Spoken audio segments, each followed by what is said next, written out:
As I said in my last review, critical response to Star Trek the Motion Picture was mixed at best, with the general consensus being that it was boring. And as much as I disagree, that was what most people said at the time. And while the movie made a good amount of cash, its large budget and inflated expectations made it seem to Paramount to be a failure, or at least that it just didn't do what they wanted it to do. When approaching a sequel, there were difficulties from the get-go. Roddenberry already had an idea, a sequel of sorts to the original series episode The City on the Edge of Forever, in which Klingons used the Guardian of Forever to go back in time, and for whatever reason they stopped JFK from being assassinated, permanently altering the timeline. Perhaps that would prevent the Federation from forming, I guess, and the Enterprise would have to correct the timeline and put things right. Problem was, Paramount was not interested in Roddenberry's ideas at this point, as they placed the blame for the first film's lackluster performance solely on him and his high-concept ideas. So Roddenberry was forced out of creative control, effectively being given an executive position. The second film, The Wrath of Khan, was directed by Nicholas Meyer, who eagerly stepped up to the idea of creating a more organic and exciting Star Trek film at a much lower budget. Though his budget was increased due to promising footage, it was still a fraction of what the first movie had. One idea remained, though. The film would be a sequel to an episode of the show. Only instead of The City on the Edge of Forever, it was a sequel to Space Seed. So before I talk about the film, I find it necessary to talk about the episode. I pretty much never watch one without the other anyway. In Space Seed, the Enterprise comes across an old ship, actually dating back to the year 1996. Remember, this was made in the 60s, so the 90s seemed really futuristic to them at the time. Anyway, aboard the ship, the crew are all in suspended animation. Their leader is Khan, played by Ricardo Montalban, who immediately exudes charisma, but is also an air of superiority. The crew learns that Khan, full name Khan Noonien Singh, was once a dictator who took over a large portion of Earth in what was known as the Eugenics War. He's a genetically enhanced human with super strength and intellect. He takes over the Enterprise with the help of Lieutenant MacGyvers, who he has charmed. Although she helps Khan, she's horrified when he attempts to kill Kirk and get the rest of the crew to join him, and helps Kirk take back the ship. Foregoing an official trial, Kirk drops charges against Khan and his men, but maroons them on a planet with no intelligent life, which they could feel free to rule as they see fit, which is just fine with Khan. Rather than facing a court-martial, MacGyvers accompanies Khan. Anyway, on to the movie. Wrath of Khan starts with a training mission in which a new Vulcan lieutenant, Saavik, played by Kirstie Alley, is going through the Kobayashi Maru test, where Starfleet tests your character based on your response to a no-win situation. We're then briefly introduced to familiar characters: Spock, who is now captain of the Enterprise, Admiral Kirk, and Bones. It's Kirk's birthday, but he's not celebrating as he's having issues with getting older, a theme that plays throughout the film.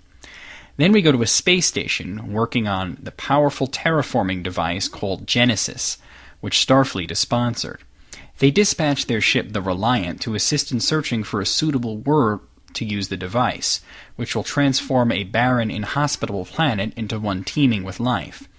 But if any life at all already existed previously, it would be wiped out. Finding an energy reading on a planet and thinking it might be life, even microbial, Captain Terrell and his first officer Chekhov go to check it out.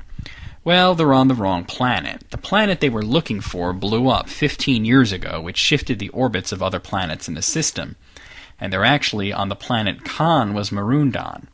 And he finds them and captures them pretty quickly, implanting with them with these sick bug creatures as a form of mind control. Now, a lot of people love to point out that Khan and Chekhov shouldn't have recognized each other, because Chekhov wasn't yet in the cast of Star Trek when Space Seed aired. But it doesn't exactly take a genius to come to the conclusion that he just wasn't a bridge officer yet, and that he could very well have had an off-camera encounter with Khan, something that various books and such have picked up on. Anyway, Khan uses this to steal the Reliant and finds out all about Genesis, which he wants to create a new planet to rule, as his old one kinda sucked. He's also pissed at Kirk and blames him for never checking up on him to see that his planet got fucked up, which led to the death of his wife. She's never actually named by name, but I'd be willing to bet it was the former Lieutenant MacGyvers from Space Seed. Anyway, he has Chekhov tell the head doctor at the space station that they're to hand over Genesis, and that the order was given by Admiral Kirk. He's on the Enterprise, overseeing a training mission, when he decides to investigate after being contacted by her and decides to find out just what's going on. It's worth mentioning that the Doctor is a former lover of his, and her Starfleet-hating son is actually Kirk's kid. Spock pretty much makes Kirk take over the Enterprise, and at least in this one they don't confuse the audience by referring to him as Captain just because he's in command, when he's an Admiral. Throughout the rest of the film, Khan and Kirk play a cat-and-mouse game with each other, which Kirk eventually wins due to his experience in space combat. The two, interestingly, never meet face-to-face. All of their scenes are just through a view screen or a communicator, and they were actually filmed months apart. Considering how this was done, you really have to hand it to both Shatner and Montalban.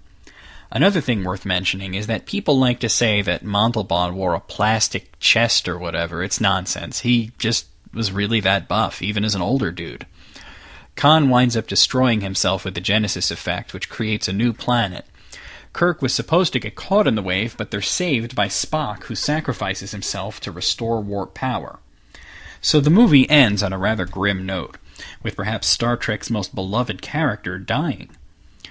Obviously, the film is quite different from its predecessor, but there's actually quite a lot of similarities. Both have Kirk as an admiral taking over the Enterprise in an emergency situation, and both end with the death of his next-in-command. Decker was absorbed into the V'ger, and Spock died from exposure to intense radiation.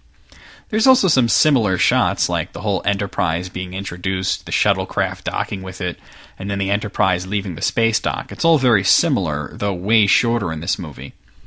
It was almost like Meyer wanted to remake those scenes, but have them at a shorter length. Of course, the whole thing is much less cerebral. It's very organic, with plenty of action, some space battles, and even though the budget is quite a lot lower, the visuals are still great, showing that imagination and creativity can be just as good as a really big budget. The one shot that shows off that the film is cheaper is when the Reliance warp nacelle gets hit by a torpedo. It looks cheap, but other than that, the movie looks great. The acting I found to be better, perhaps because it was the atmosphere, but the characters seemed a lot less stiff this time around, a lot more relaxed anyway. Wrath of Khan is considered by many to be one of the best, and I can't disagree. It's a wonderful film, but it isn't without some flaws. One thing that bugged me was that you don't have to watch the first film, but you will be a bit puzzled if you hadn't seen the Space Seed episode, and this was before things like DVDs or having every single episode on YouTube. There were a few cuts that hurt a bit too. One thing that wasn't explained was why Saavik makes such a lousy Vulcan. She's pretty damn emotional, her manner of speaking is much more human, and she cries at Spock's funeral. What was cut out was a reference that she has some Romulan ancestry as well. Another thing that the movie doesn't shy away from is showing death. In this film, they all get mangled and bloody. One such scene has Scotty carrying this poor kid into the bridge in horror, and when the kid dies in sickbay, he gets really upset. A lot of people died, so why is he so worked up over this one kid? Well, they had decided to cut the few lines that explained that it was Scotty's nephew. I think the emotional impact of that scene is pretty much lost if you didn't know that. So okay, it's not perfect, but it's damn great. Without all the dazzling special effects of the first one, yes, but the movie is just more fun, and more in tune with the tone of the original shows. Khan went from being one of the many, many villains that Kirk faced to being one of the most memorable and enduring Trek villains ever. The movie starts a sort of trilogy that would continue through the next two films, and it didn't really stop there, as it's constantly referenced, not only in future Star Trek films, but in many other films. And if you've seen the newest Star Trek movie, you know how many of those scenes were a nod to this one. The earbugs, Spock's lines to Kirk, the Kobayashi Maru, and more than I could be bothered to name. Star Trek II overall was an improvement over the original, and is the gold standard by which all the following films would be judged. Though I don't find it to be as perfect as some, I can't deny its charm, and I give it a 9 out of a possible 10.